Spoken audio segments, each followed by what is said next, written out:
안녕하십니까. 독신 임성관입니다. 자, 이번 시간에는 놀이와 게임 활동에 대해서 설명을 드리겠습니다.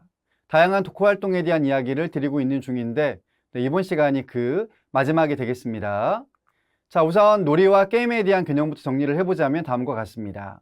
놀이는 말 그대로 여러 사람이 모여서 노는 것, 즐겁게 노는 것이라는 개념이 되겠고, 또는 사람들이 재미를 얻기 위해서 행하는 모든 것들을 다 놀이라고도 정의를 내립니다.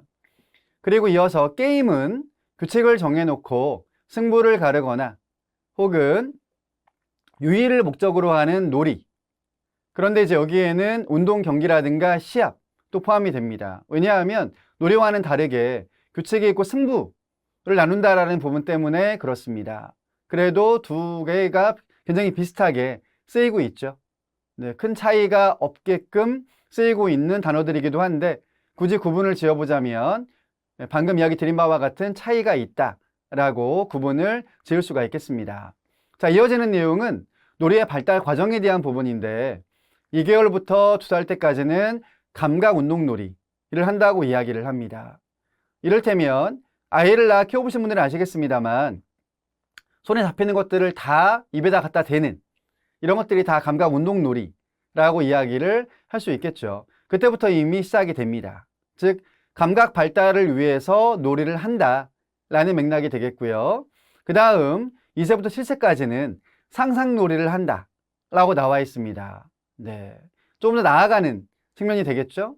그 다음 7세부터 11세까지는 규칙이 있는 게임들을 하게 된다, 선호한다 라고 보시면 되겠습니다. 그러니까 이와 같이 놀이도 발달 단계에 따라서 달라지고 변화한다라고 이야기를 할 수가 있는데, 우리가 왜 특정한 연령대가 지나고 나면 그거 유치해 라는 말을 하잖아요. 그러니까 이미 그 단계를 넘어섰다 라고 보시면 되겠습니다.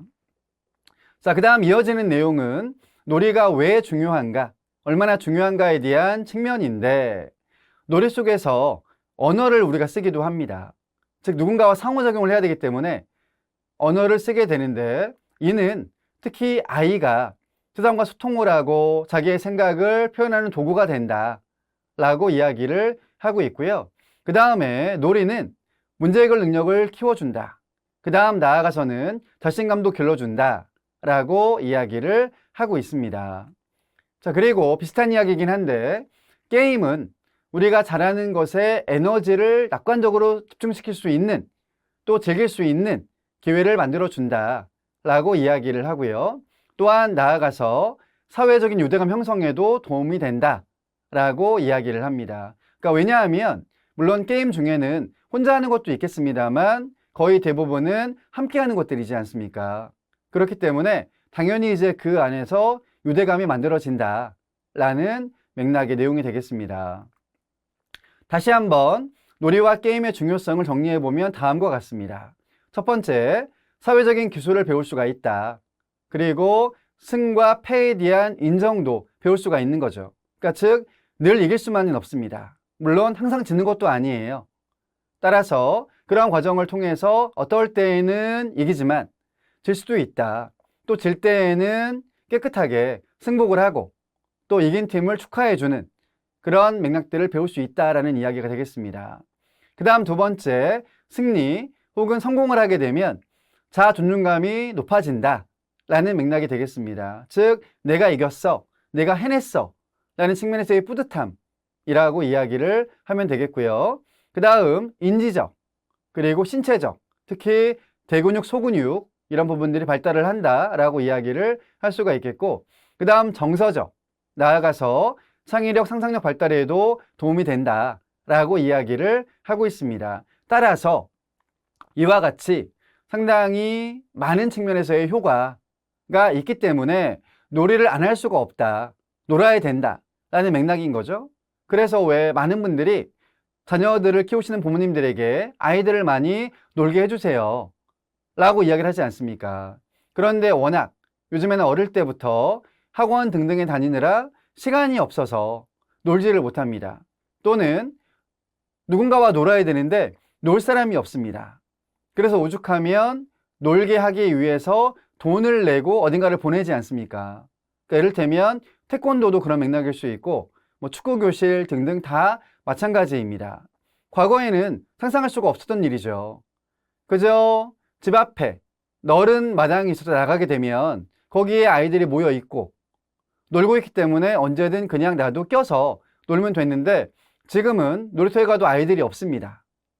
그러다 보니 누군가를 만나려면 돈을 내고 어디를 갈 수밖에 없는 그런 구조라는 거죠. 이게 상당히 안타까운 점이라고 생각이 듭니다. 어쨌든 정리를 하자면 아이들은 많이 놀아야 된다. 그래야 방금 이야기 드렸던 저런 많은 측면에서의 효과를 얻을 수 있다라는 내용이 되겠습니다. 자, 그렇다면 놀이와 게임 어떤 것들이 있는지 종류를 구분해서 설명해 드려 보겠습니다. 첫 번째는 신체활동 놀이가 되겠는데 역시 전래놀이 등등을 많이 포함을 시켰습니다. 얼음땡부터 시작을 해서 술래잡기, 사방치기, 무궁화꽃이 피었습니다, 다트 던지기, 제기차기 등등 이런 것들은 다 신체를 활동하는 놀이, 신체의 기능을 활용하는 놀이라고 이야기를 할 수가 있겠고요. 나아가서는 신체 조절 놀이라고도 이야기를 할 수가 있겠습니다. 그 다음 두 번째로는 우연 게임이라고 하는 게 있는데, 그러니까 말 그대로 우연의 일치로 얻어지는 결과, 그걸 활용한 게임이라고 보시면 되겠습니다. 예로 주사위 놀이, 그 다음에 윷놀이, 그리고 빙고라든가 룰렛 같은 것들이 있죠. 즉 이를테면 윷놀이를 했을 때 뭐가 나올지는 모르잖아요. 독에 걸린 뭐 뒷도 가운데에서 뭐가 나올지를 모릅니다. 그런데 아무튼 결과에 따라서 말을 움직여서 승패를 정하는 놀이 아니겠습니까? 우연게임의 일종이라고 이야기를 할 수가 있겠고요. 이어서 전략게임입니다.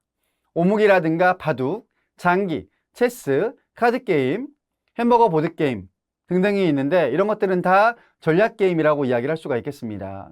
이 가운데 햄버거 보드게임이 무엇인지 모르는 분들을 위해서 설명해 드리자면 햄버거를 만들기 위한 재료를 모으는 게임입니다. 그래서 햄버거를 누가 빠르게 만들어내는가 라는 보드게임인데 조금 더 자세한 설명이 필요하신 분들은 검색을 한번 해보시면 될 것 같습니다. 아이들이 굉장히 좋아하는 게임 가운데 한 가지여서 이 게임도 포함을 시켜보았습니다. 그 다음 마지막으로 학습 게임이 있죠. 그러니까 즉 학습에 조금 더 도움을 주기 위한 목적의 게임이라고 구분을 지어 보았는데 이를테면 초성 퀴즈 정말 많이 활용을 하고 있습니다. 숫자 퀴즈 혹은 뭐 인물 퀴즈 이런 것들이죠. 이런 것들을 학습 게임에 구분을 지어 보았습니다. 이 외에도 정말 다양한 게임들이 있지 않습니까? 그런데다가 아이들은 게임을 좋아하지 않습니까? 그렇기 때문에 역시 독후 활동으로도 이런 게임들을 두루 활용할 필요가 있다. 활용하면 좋겠다.